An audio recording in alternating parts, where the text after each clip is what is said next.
On this Wednesday night, CBC News is on the ground in Syria in one of the last remaining ISIS strongholds. Margaret Evans has the story from the front lines, where bombed-out neighborhoods tell the story of 7 years of war. And we reach a woman in a pocket of resistance, still fighting against the odds. Also tonight, how bailing on the Iran deal could lead to job losses within the United States. And the video of a racist encounter in public has swift repercussions. One woman's tirade in a Lethbridge diner was posted online. Now she's dealing with the consequences. This is The National.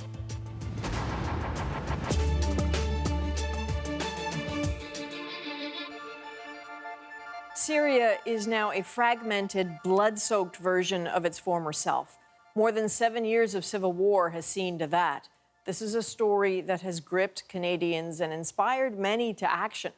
Tonight, our Margaret Evans has rare access to the front lines, accompanied by Syrian officials. So our crew is inside the refugee camp of Yarmouk, just south of central Damascus, once home to tens of thousands. Now it's a warren of crumbling buildings. And this is one of the last pockets of ISIS fighters near the capital.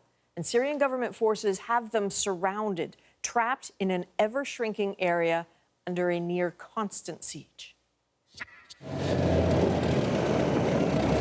It still takes you by surprise, even in the pitted landscape that is Yarmouk. The arrival of a tank on the edge of the battlefield, a group of soldiers pulling out an injured comrade. These are Syrian government soldiers fighting Bashar al-Assad's battle against the last remaining rebel enclave in Damascus. They control 75% of the Yarmouk area, they say. The rest is held by ISIS. Inside the hulking ruins of the camp, decimation is the only word that fits. At the start of the war in 2011, the mainly Palestinian neighborhood was home to around 160,000 people. Now it's inhabited by a nest of fighters and the occasional dog, looking as scarred as his surroundings. Some of the Syrian soldiers are taking us to have a look at the front line. They move in tunnels blasted out of the walls and hidden behind blinds to avoid snipers. When you see it, it feels as close as two teeth. A young soldier named Amin Salah tells us he's not worried about reports of Israeli shelling in Syria these past few days. No, he says, we're ready for anything. He's 25 years old and he's been in the army for 7 years. The flags that fly here are Palestinian. Different factions split into pro- or anti-Syrian regime camps when the war started. ISIS appeared on the scene in 2014, giving itself a base just 8 kilometers from Damascus city center and still making use of it today, firing missiles downtown and killing 4 people. Karam Daoud was in the same forward unit as the Syrian soldier carried away in an ambulance earlier. He tells us his friend, named Ahmed, was shot by a sniper as their unit tried to force their way into a building occupied by ISIS fighters. Despite the howl of warplanes overhead, the battle here is on the ground, building by building. Syria's pattern has been to use brutal starve and siege tactics to force rebel enclaves to surrender. None of these soldiers expect ISIS to do that. If Bashar al-Assad's forces do remove them from Yarmouk as expected, the Syrian president will have established full control over Damascus and its suburbs for the first time since the war began. Margaret Evans, CBC News, Damascus. The war in Syria has left the country fractured. It really hasn't been unified for a very long time. Come have a look at this. From above, you can see who's in control and where. Right here, that's the last major ISIS stronghold. It's a whisper where it once roared. The Kurdish forces continue to hold much of the north, but the largest area is obviously held by the Syrian army and the forces loyal to Assad. But take a look at this area. This is Idlib province. It's the last major pocket of rebellion. Most of the opposition forces have been corralled here. Assad has his eyes on this spot. And that, Idlib, is where we connected with a teacher who tells us what it's like to try to keep the fight alive. هلا لما كنت بالغوطة كان دائما انه يجيني سؤال انه شو حيصير فينا. Bayan Reyhan has always been asked questions. She used to be a volunteer teaching children, but now her students are Syria's women who are waiting to be empowered. ايش معهم بهذا انه توعية النساء على ايش معنى السياسة فاعلة وليست امرأة عاملة. تمام، نحن بحاجة نساء تكون فعلا لدورها، تكون هي قيادية قدرانة like بناظير بوتو, like Jeanne d'Arc. We don't have Merkel, okay? We don't have Merkel in Syria. But given this and the fear of being persecuted for speaking out, you have to wonder why someone chooses to do what Reyhan does. أنا بعتبر إنه الوطن ليس عبارة عن فندق تغادره متى ساءت الخدمة. إنه أنا كنت من أول حدا شارك بالثورة السورية كنساء كمظاهرات كتنسيق، فكانوا يقولوا لي وقت إنه نشوفك بالبلد إنه نعرف إنه لا لسه في ثورة. Reyhan feels safe enough to talk freely from Idlib. It's not so easy elsewhere, with some Syrians too afraid to really speak their minds. She says you have to look for answers in more than just their words. ما تحاول إنه ما تاخذ الأمور بظاهرها، لأن سوريا تحتاج إلى عمق لتفهم كل شيء صاير فيها. تاخذي شهادتك من الحيطان ومن الأرض ومن عيون الناس، وحتى إنه تدقق على أجساد الناس.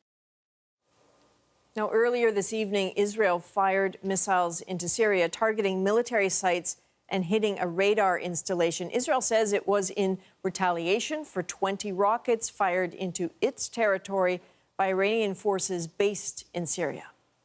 Here's a look at what else we are working on tonight on The National. An angry encounter at an Alberta restaurant caught on tape. It spread like wildfire online. Now the woman who hurled racist slurs is speaking out. Residents on Hawaii's Big Island have weathered earthquakes and molten lava, but now they face a new threat: volcanic explosions. But first, a victory both real and powerfully symbolic for Donald Trump, as 3 American prisoners are freed from North Korea and back on American soil. Tonight, the 3 are crediting Trump himself and his administration for putting an end to their ordeal. And as Keith Bogue reports, it paves the way for that planned meeting between the president and North Korea's leader. You deserve the Nobel Prize, do you think? Does Donald Trump deserve a Nobel Prize? Everyone thinks so, but I would never say it. You know what I want to do? I want to get it finished. The prize I want is victory for the world. Trump's talk of raining fire and fury down on North Korea, as well as other wildly bellicose messages often delivered in a tweet, is being given some credit for Kim Jong-un's mood of late. Kim's been showing his softer side in advance of talks about denuclearization. The latest gesture is the release of these 3 Americans imprisoned in North Korea. He's also suspended nuclear tests, shut down a test site, and most dramatically thrust himself into relatively warm meetings with South Korea's President Moon in hopes of ending the frozen conflict between their 2 countries. I appreciate Kim Jong-un doing this and allowing them to go. Trump has suggested it's all a sign of big things to come from his meeting with Kim in a few weeks, when they talk about North Korea giving up its nuclear weapons. But some of those more experienced with North Korea are also more skeptical that things will turn out well. It's going to be very difficult for North Korea to be willing to give up and actually give up. They may agree to it, give up its nuclear weapons anytime soon over the short term.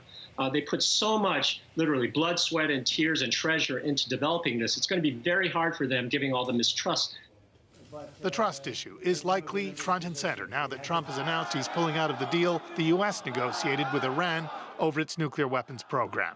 He might have showed he keeps his word on campaign promises, but he's also showed that no one can count on continuity in U.S. foreign policy. How can the North Koreans actually trust Donald Trump to make a deal, figuring that he himself at some point, as he's shown in many other occasions, both domestically and internationally, that he's willing to pull out an agreement whenever it suits him? All of this is happening quickly, Andrew, and things have changed a great deal and in ways that were not foreseen just a couple of months ago. Trump says he'll announce this week when and where the meeting will take place, and there are reports tonight that it will happen in Singapore. Right. And Keith, you mentioned that one reason the meeting is happening at all might be that Trump's threats have brought Kim to the negotiating table. What other reasons might there be? Well, probably the most important reason is that North Korea's nuclear program is now far more advanced than it has ever been.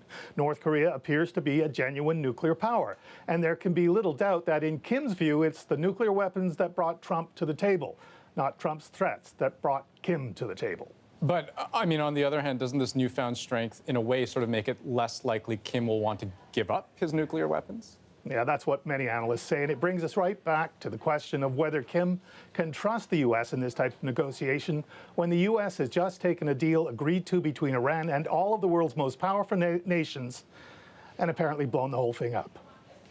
Keith Bogue in Washington, thanks very much. Thank you. Now, Keith mentioned that the island nation of Singapore is the likely location for Trump and Kim to meet. And if you're wondering why Singapore, well, we had the same question. But there may be good reasons to meet there. Observers say Singapore stands out because it's a neutral location.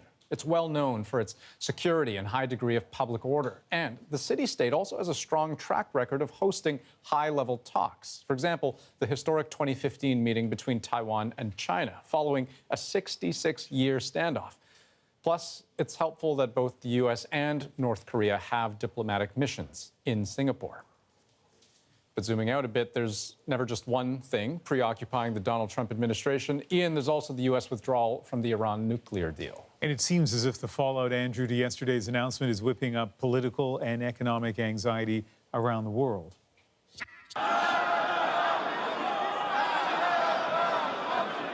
There was a display of fire and fury inside the Iranian parliament as lawmakers burned a paper American flag and shouted, "Death to America."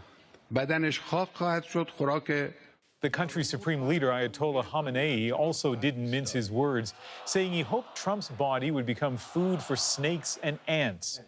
But in Washington, Trump remained defiant, again warning Tehran against relaunching its nuclear program. If they do, there will be very severe consequence, okay? Meanwhile, other signatories to the 2015 nuclear accord say they aren't giving up on the deal yet. I urge the US to avoid taking any action that would hinder other parties from continuing to make the agreement work in the interests of our collective national security. British Foreign Minister Boris Johnson and his French and German counterparts will meet Iranian officials next Monday for talks to salvage the deal. But the decision to exit the Iran nuclear deal could have an economic impact around the world. Business deals worth billions of dollars are at risk as the U.S. threatens to reimpose sanctions in Iran and anyone doing business with it. Jacqueline Hansen has more. New Airbus jets were supposed to mark the beginning of a revival of Iran Air's aging fleet and be among the first major foreign business deals for Iran after years of international sanctions. But that door is closing again. What's next is the sanctions go in place. We're going to cut off the money. The U.S. Treasury Secretary says licenses for Airbus and U.S.-based Boeing to sell planes in Iran will be revoked. Boeing planned to sell $20 billion worth of planes to Iran. If the company loses the deal, the U.S. aerospace industry will lose out. The Trump administration is really shooting itself in the foot in some respects. You know, it's really claimed that its platform is to create jobs and grow the economy. This is 100,000 plus jobs that'll be lost. For companies that took a chance on Iran, the fear of U.S. penalties and being shut out of the U.S. market is creating uncertainty. It's not a fair level playing field that the U.S. says that we as Europeans are not allowed to make business with Iranian companies. Montreal-based Bombardier could lose as well. It had reportedly been in talks with Iran. But the impact on Canada will likely be small. The sanctions may actually help Canada's oil sector if Iran's oil exports are limited and prices keep rising. That may invariably, maybe help Canadian companies and, of course, the struggling oil sands market. China, the biggest buyer of Iran's crude, opposes the U.S. move and seems very unlikely to also cut off Iran. Some European leaders are expected to try to seek exemptions from the sanctions. If President Trump denies them, it could put global cooperation at risk, sending a message to other countries, including some of Washington's closest allies, that America's priorities come first. Jacqueline Hansen, CBC News, Toronto. The price of oil surged to a 3.5-year high in the wake of Washington's tough new stance on Iran. Crude finished the day at just over $71 US a barrel. That's up 3%. There are fears prices could spike as the sanctions on Tehran begin to bite. Although Saudi Arabia says it will work with other producers to lessen the impact of any shortfall in supplies. Still ahead tonight on The National, day one on the campaign trail in Ontario, why this provincial race could be a preview of what's to come when the rest of Canada goes to the polls. Plus, another story of a young Canadian making a profound change in her life. Why Fatima Ahmad chose to become one of the few to wear the Niqab on tonight's national documentary. And a racist rant caught on tape. A woman yelled at a group of men who came to Canada from Afghanistan, telling them to, quote, go home. We'll tell you what happened after the video went viral. I'm Canadian, so I'm racist. Okay, we're going to call the cops. You guys need to go back to where you came from. Okay, we're going to call the cops. I mean, that's not right. You should get to know people and before you judge them.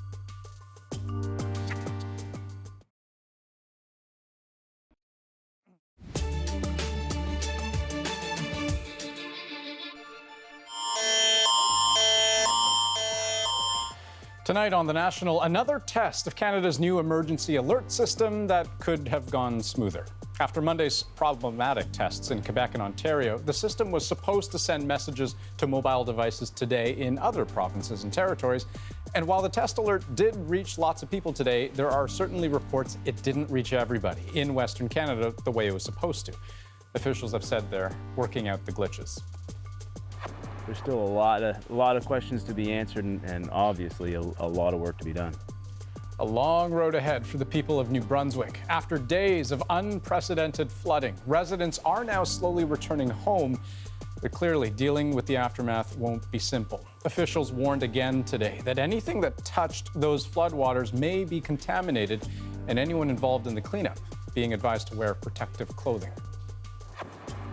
And in Halifax tonight, a 15-year-old girl is facing an attempted murder charge after a police officer was stabbed. Police say it happened yesterday as the officer responded to a report about a stolen truck. The girl and a 15-year-old boy had allegedly stolen the truck and gone on a joyride. But according to police, it's when the officer confronted her he was stabbed. He's doing okay, stable condition in hospital, but both teens are facing a slew of charges.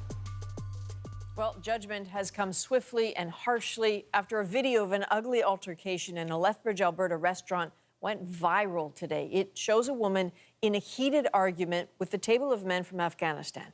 As you'll see, it quickly spiraled out of control with language you might not appreciate at the dinner table.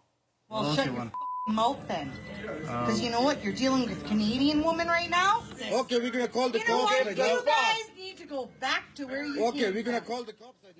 The incident occurred more than 2 weeks ago, but was only just posted online last night. It's now been seen over 100,000 times and counting, with severe consequences for that woman, including getting fired from her job.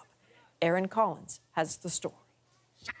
Don't say like that. Respect, just, you know just what? respect. Excuse me? Just respect. Don't say like that. Relax. We all Excuse me? Relax. Excuse me? Don't respect us I like was that. born and raised here. Mother. I am Canadian. You relax. The video, shot on April 21st in a Lethbridge Denny's, provides a glimpse of what some newcomers may experience in Canada. You know what? You guys need to go back to where you came Okay, we're going to call the cops. A woman leans over a booth berating a group of Afghan men with a string of racist slurs.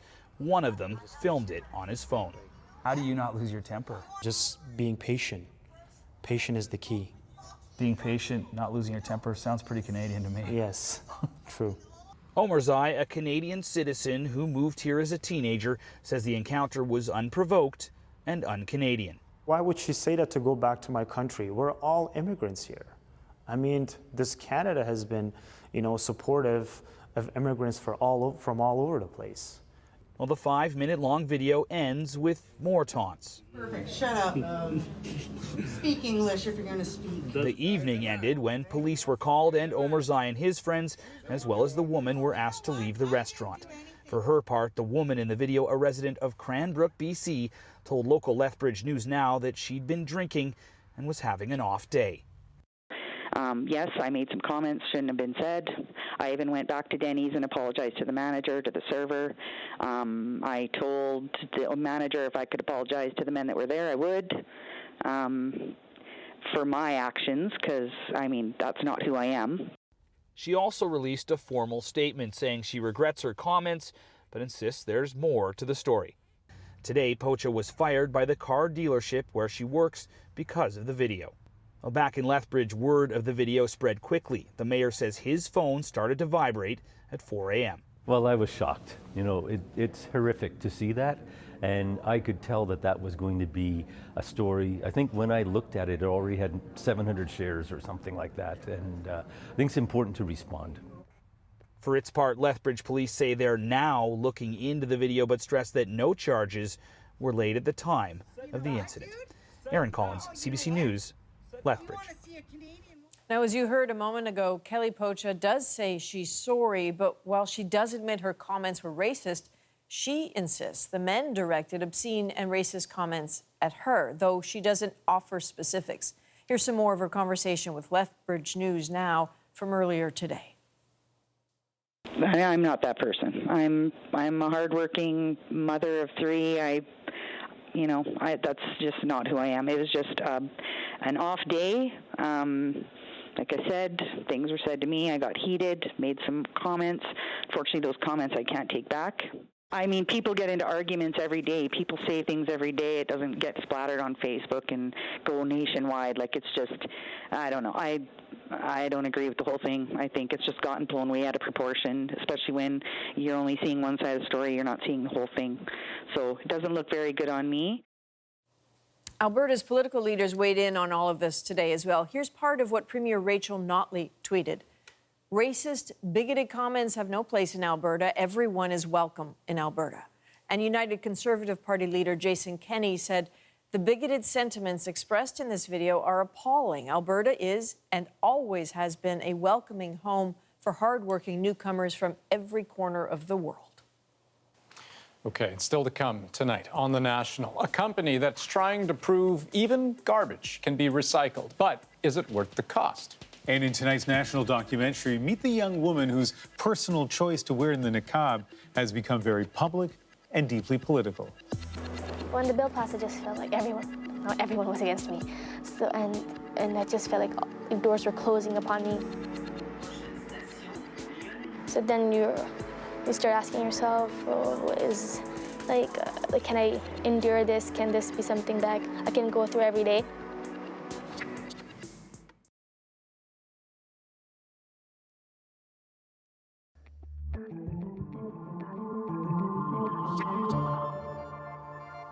Here on The National, we're profiling some young Canadians as they go through major life changes. It's a chance to see those experiences and try to understand the issues they are grappling with.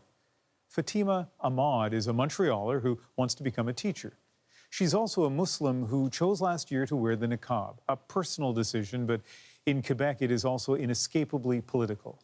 Ahmad was one of 2 women who testified in court as a bill to regulate face coverings was being debated. So that's the backdrop. Now here's the reality for Fatima Ahmad. In our national documentary, she tells us why she made her decision and how it's changed her.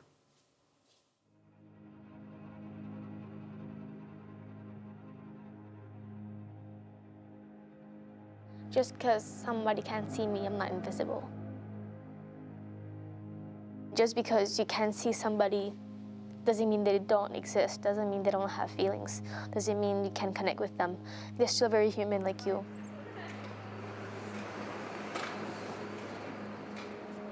Before I go outside The prayer I usually say is Bismillahi tawakkaltu ala Allahi, la hawla wa la quwwata illa billah. In the name of God, put my trust in Him, and there is no power except through Him. My name is Fatima Ahmed. I am 21 years old. I've started wearing the niqab 1.5 years ago.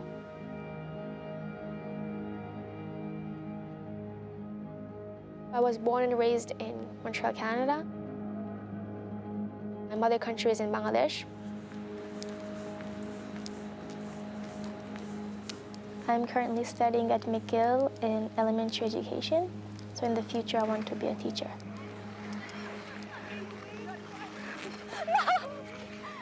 There's the notion that if you cover up, you're oppressed. Okay, let's go together. And the more skin you show, the more free you are.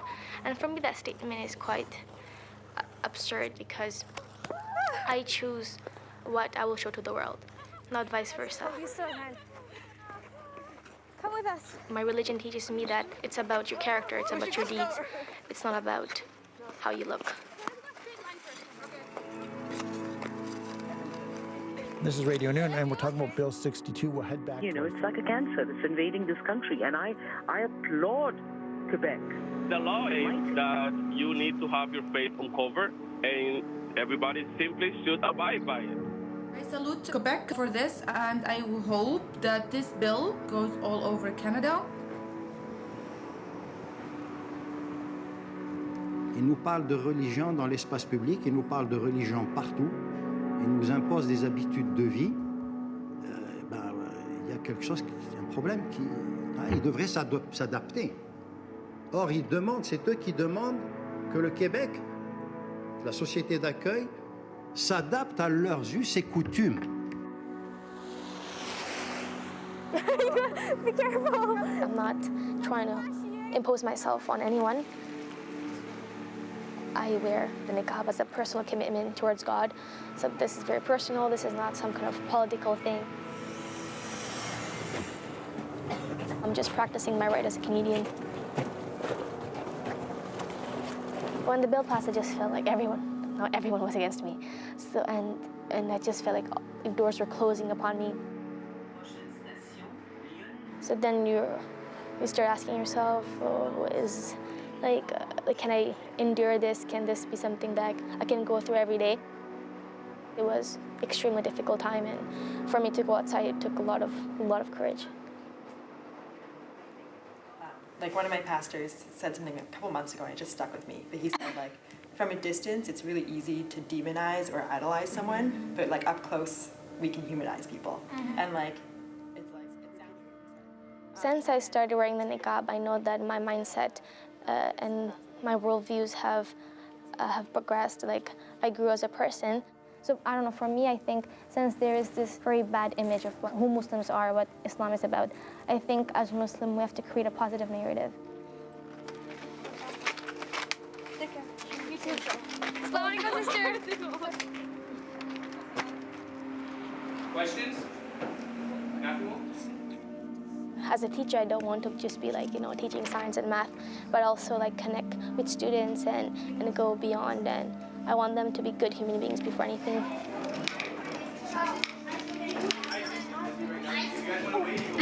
Good job.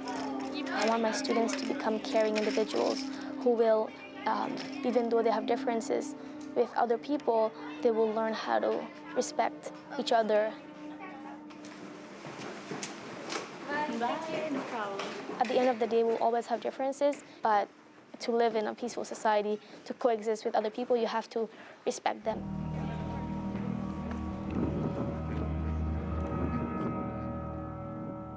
We are Canadians, we are Quebecers, and we need to get engaged. Get to know your neighbors. Reach that trust, build that trust with your neighbors, because that's the only way we'll get stronger. Despite our differences, despite our diversity, we are stronger together, and that's the message. I think we are maybe in that path that people will, as time passes, they will be more understanding. And I think at first people are always, with anything, they're always like, afraid, reluctant, and they don't want to know, they don't want to understand. But as time passes and they kind of get to know these people, then they're less afraid and less negative towards it.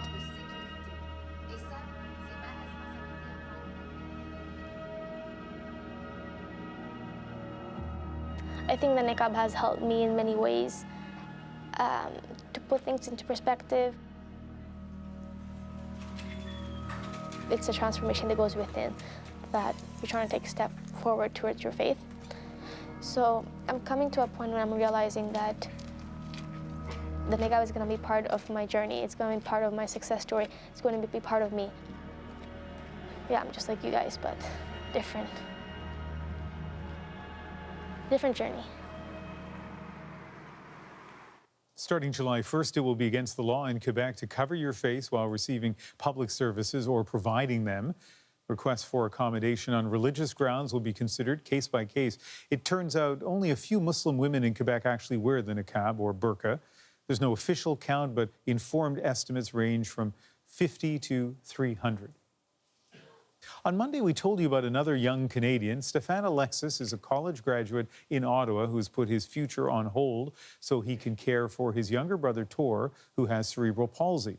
It was a touching, intimate portrait that has garnered a lot of reaction. You can see for yourself why it's made such an impact on viewers. Caring for Tor is available on our YouTube channel and on our national Facebook page, or you can go to Instagram to see images from our stories. And you can share your thoughts on any of these platforms. And still to come on The National, car seats, chip bags, cigarette butts, and latex gloves. All things you cannot typically throw into a blue bin. But one company says that doesn't have to be the case, and they're aiming to recycle the unrecyclable.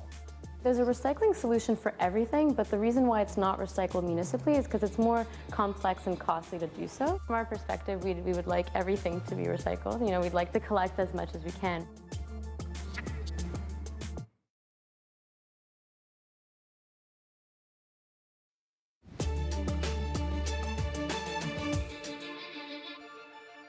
Ontario's election is officially underway, and it's expected to be a particularly nasty race between the Liberal incumbent, Kathleen Wynne, the PC leader, Doug Ford, and the NDP's Andrea Horwath.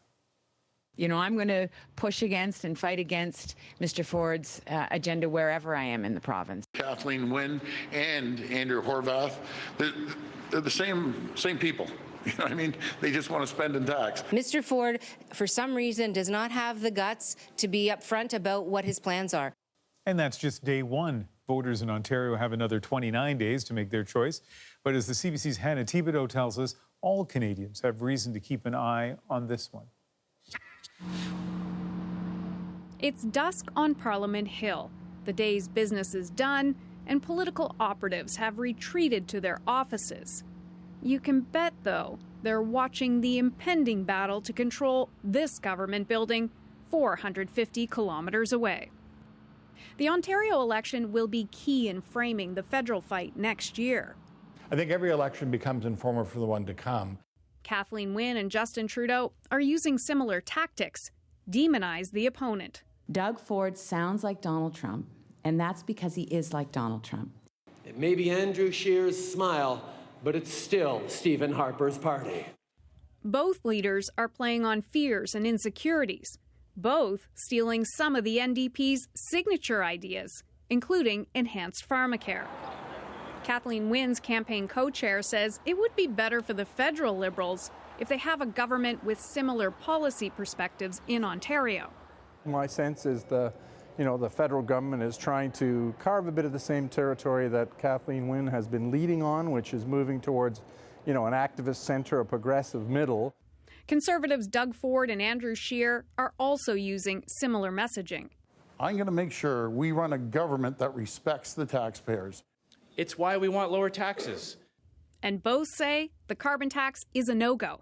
I think the members of Andrew Scheer's campaign are going to watch closely. And every day that Doug Ford has a good day, that one of his messages work, they're going to consider that a successful trial run for something they might want to do in 2019. Same goes for New Democrats Andrea Horwath and Jagmeet Singh, who used to be her deputy leader in Ontario. We can actually have change for the better in our province. And hope for a better Canada. Our most successful time federally was under Jack Layton. And Jack was irrepressibly positive. That's the message that I think Andrea is trying to present. And the coordination continues behind the scenes. Doug Ford's campaign includes many people from Stephen Harper's old team. On the Liberal side, many of Trudeau's key team came from the provincial legislature and are still in touch. And you can expect to see federal politicians of all stripes helping out. You know, these are people who have helped me in the past in my campaign, and I'm going to help our candidate in Barrie Innisfil as well. I love door knocking, so I'll spend a lot of time when I'm not doing parliamentary work. It's to our advantage if we want our program to succeed, in particular on things like housing and transit, that we have someone at Queen's Park that actually understands those two issues. There's also a lot at stake for the federal government. If the PCs win, Trudeau would lose his closest provincial ally, and along with it, support for some of his signature policies, like the carbon tax and safe injection sites. Hannah Thibodeau, CBC News, Ottawa. And don't forget, CBC News is tracking the polls leading up to June's election. Right now, our models show the Doug Ford's PCs remain out in front with 41% support. The NDP and Liberals trail well behind. The NDP with a slight edge at 26.5% and the Liberals at 26.1%. You can look at all of our poll tracker data on our website. Just go to cbc.ca/poll tracker. Well, changing gears slightly, Oreo packages, used coffee pods, and spray bottle tops. They're hard to recycle and normally not allowed in your blue bin. Well, tonight, as part of an ongoing CBC News series, Reduce, Reuse, Rethink, Christine Birak brings us the story of one company trying to prove you can recycle everything. The only question, at what cost? Wanna try that one again? It's quick and so easy to hold, Isla can pretty much feed herself. But squeeze pouches aren't all good news. Even if she liked mango chicken, those pouches are creating tons of garbage. To ease her guilt, Isla's mom collects and ships them to a special recycling program. You can recycle both the pack and the lid through TerraCycle. So you send it just like this? Yep. Just put them in a box and send them, and because they're mixed material, they can't go in the blue bin. Cities are not collecting a growing list of mixed plastic products, ranging from cereal bags and shiny food wrappers to cigarette butts, which contain a thin layer of plastic in their filter. They're simply too expensive to recycle. Businesses like TerraCycle act as a go-between, approaching companies making hard-to-recycle products and asking them to pay the cost. In return, consumers can send the company's products off to a private recycling plant for free, and they feel good about it. We also have a free program for these Schneider's Lunchmate lunch kits. But it's a tricky business. The more products Canadians send back for specialized recycling, the higher the cost to the company. Some product makers then pull the plug on the program, saying it's just too expensive. From our perspective, we would like everything to be recycled. You know, we'd like to collect as much as we can, but the reality of it is that there's a cost to it. Some argue programs like TerraCycle leave people thinking everything is recyclable, when in reality, it's not cost-effective for cities or companies to actually do it. So packaging producers are trying to have their cake and eat it too, meaning they're generating materials that are saving them on logistics, transportation, storage, and then they're communicating to households that this material is recyclable, when in reality, if we look at their recycling rates, it's less than 5%. Experts say what we really need to do is reduce the amount of stuff we're picking up or buying and reuse what we have, which is why this teacher decided not to recycle. I feel like I was encouraging them to buy more of these. So instead, we've been campaigning for apples versus the little apple sauce pockets. Sounds simple enough, but wasteful habits are hard to break. Some provinces are now putting it back on product makers, making them responsible for the public cost of disposal or recycling of their own products, hoping the bottom line will force better decision-making on what they offer people and our planet. Christine Birak, CBC News, Toronto. And so, picking up on Christine's last point, right now there are 5 provinces in Canada that are more aggressive towards companies that make hard-to-recycle products. And they do it by making them pay for some of that recycling cost. So, in British Columbia, it's actually the whole cost. Businesses fully finance and even operate the Recycle BC program. Similar deal in Quebec. Businesses also pay 100% of the costs, but they don't run the system itself. And in Saskatchewan, Manitoba, and Ontario, businesses pay a portion of municipal recycling costs. But in the rest of provinces, the cost of recycling programs typically falls to taxpayers. Still ahead on the National, the latest from Hawaii, where people are bracing for more potentially explosive volcanic activity. Several dozen homes have already been destroyed, but that was just from the slow-moving lava. Now there are fears that steam-driven explosions could send ash and rock into the air. Our science reporter, Johanna Wagstaff, will have the details. But first, your royal save the date. Just 10 days from now, wedding bells will ring for Prince Harry and Meghan Markle. Today, the Royal Canadian Mint sent them good wishes on behalf of everyone in this country in the form of a silver coin. 3, 2, 1, unveil! The $20 commemorative piece was unveiled in Toronto. This city has strong connections to the couple. Harry opened the Invictus Games here, and his actor fiancé called Toronto home while shooting the series Suits. Fun fact, she and I were in the same yoga class once. It left a lasting impression on me. Joking aside, it was the couple's commitment to mental health issues that decided today's location, the Centre for Addiction and Mental Health. Harry visited the center in 2017, spending time with staff and patients, just as his mother, Princess Diana, had done in 1991. And so, in Harry's honor, the Mint has donated $25,000 to the CAMH Foundation, just one acknowledgement today of their imminent marriage. You know, everybody loves her and everybody's interested to see how our figure will look. The bride's likeness in wax made its debut today at Madame Tussauds in London. And, of course, Lego showed off its depiction of the royal wedding, made from 39,000 pieces, in case you were curious, a smaller-than-life tribute to a larger-than-life event. And so with all those wedding preps underway, we are getting ready to. CBC News will bring you special coverage of the royal wedding on television, on radio, and online all next week. We'll bring you the National from London and Windsor and dig into questions about the couple, the monarchy, and what this union represents. And then join me bright and early next Saturday for live coverage of the big event. We will give you a front row seat to the wedding of the year, beginning at, get ready, 4 a.m. Eastern on CBC Television, CBC News Network, and cbcnews.ca. Hope you'll join us.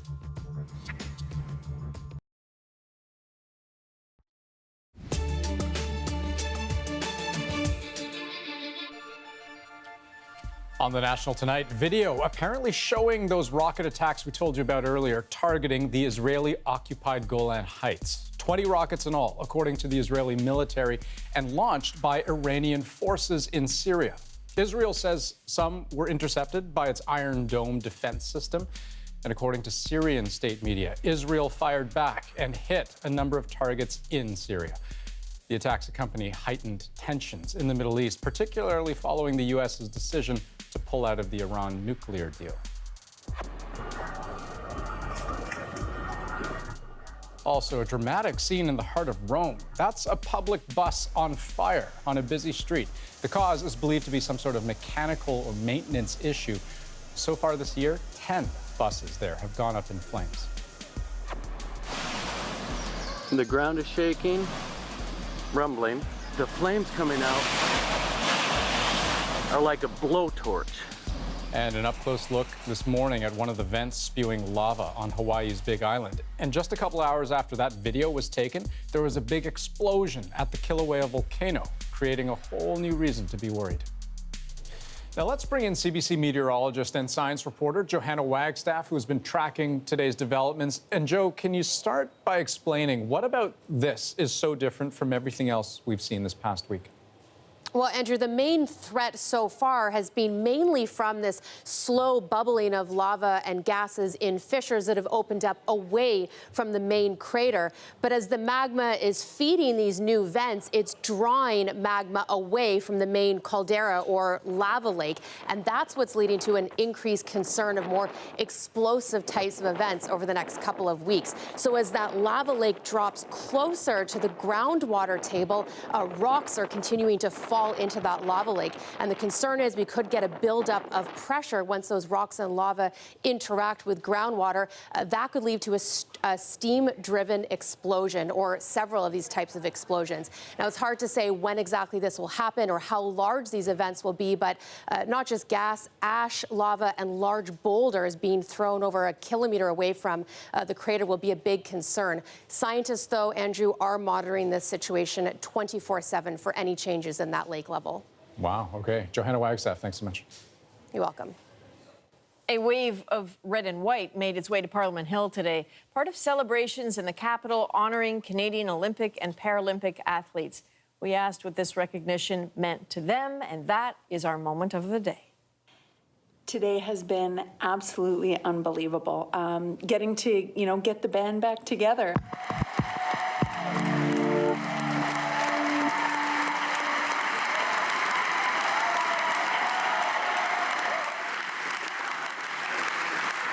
Today was an amazing day of celebration, of excellence, of sport. It started at the Rideau Hall and then at the House of Commons.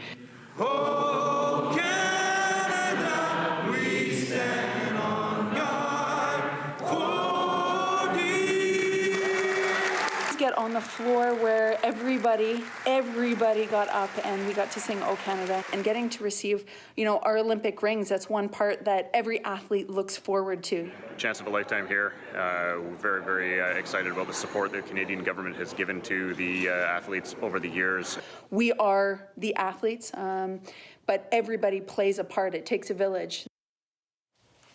Okay, let's not forget, what a record breaker these Olympics and Paralympics were. Largest ever delegation for the Olympics. I think record-breaking medal haul, 29, 28 in the Paralympics. So a whole lot of reasons to celebrate there. Oh, and you talk about the competition, Adrian. I'm amazed these athletes don't have whiplash from being thrust into the spotlight of international competition. They love it. And then kind of disappearing and then back, at the House of Commons. It's great.